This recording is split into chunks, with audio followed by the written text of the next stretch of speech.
大家好，呢度係胡鬚仔睇風水，我係彭曉夫師傅。嗱，我個 channel 叫做胡鬚仔睇風水啦。咁啊，顧名思義啦，呢個 channel 咧又一定會分享一啲玄學嘅知識噶啦。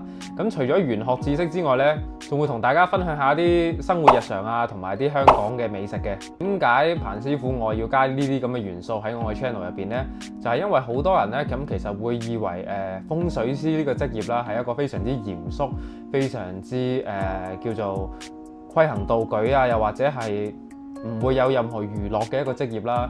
咁但係咧，彭師傅我咧就會想同大家講，其實風水師都係人，風水師亦都會有正常人嘅吃喝玩樂，有啲娛樂嘅時間、放鬆嘅時間。咁同時啦，咁我都會有一啲工作嘅時間啦。咁呢一個 channel 咧就好好咁俾大家去了解一下我呢個人嘅。咁我咧就會希望喺呢個 channel 咧就會做到3大嘅方向嘅。咁啊，第一啦，就會係分享一啲玄學嘅知識啦，同你講下咩係風水，咩係命理，咩係面相掌相，咩係卜卦。咁第二咧，就會去分享一啲香港嘅一啲有趣嘅新奇嘅事物啦，可能係去下唔同嘅餐廳食下唔同嘅嘢，去下唔同嘅活動啊，去下唔同嘅展覽啊，去帶大家睇下一啲我哋平時唔覺嘅香港。第三啦，就會分享下一個風水師嘅日常會係點㗎啦。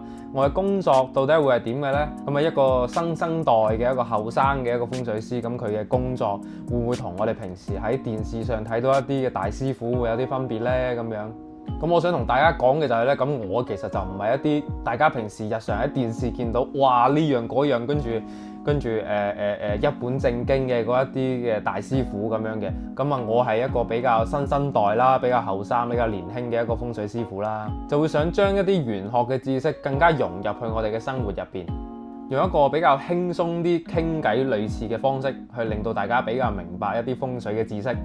好啦，咁呢個第一條片啦，就會想同大家稍為分享一下一啲風水嘅玄學嘅知識啦，咁樣。咁啊，玄學範疇咧，咁其實有好多種嘅喎，有風水啦，有卜卦啦，有命理啦，有面相啦，甚至乎係有法科啦，一啲鬼神嗰類嘅嘢啦。咁我自己咧就其實係一個術數師傅嚟嘅。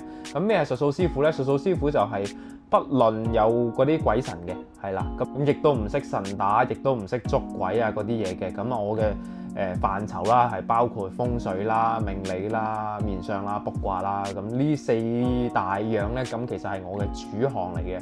咁其他有啲副項嘅都有嘅嚇，咁但係咧就冇寫符啊、冇捉鬼啊嗰啲嘅嚇，因為其實術數啦喺呢個玄學入邊係其中一個嘅範疇，咁但係玄學呢一個嘅大範疇係包括好多東西喺入邊嘅。咁我自己就係術數嘅呢一個範疇嘅一個師傅咯。咁術數方面啦，咁唔同嘅問題咧，亦都會有唔同嘅方法去應對嘅。例如你如果想睇下你間屋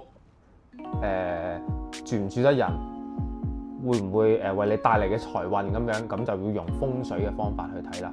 咁如果你話你想知道你嘅人生嘅前程嘅人生嘅格局大起會唔會大起大落啊？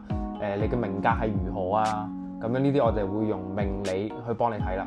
咁如果你話你想知道一件事佢嘅吉凶嘅我想知道呢件事嘅來龍去脈係點嘅，咁呢件事我會唔會成事啊？適唔適宜啊？當下咁樣就會用呢個占卜占卦去睇啦。咁啊，面相掌相咧，咁其實就係一個人生算命嘅一個簡化版。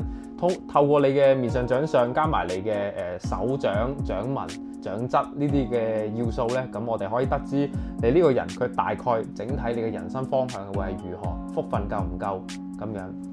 咁啊，呢一個係一個今日嘅第一集嘅一個少少分享啦，雖然有啲短，咁啊嚟緊就會拍更加多嘅影片俾大家睇，亦都可以follow 我嘅 IG 同埋訂閱我 YouTube 嘅 channel。多謝晒大家，拜拜。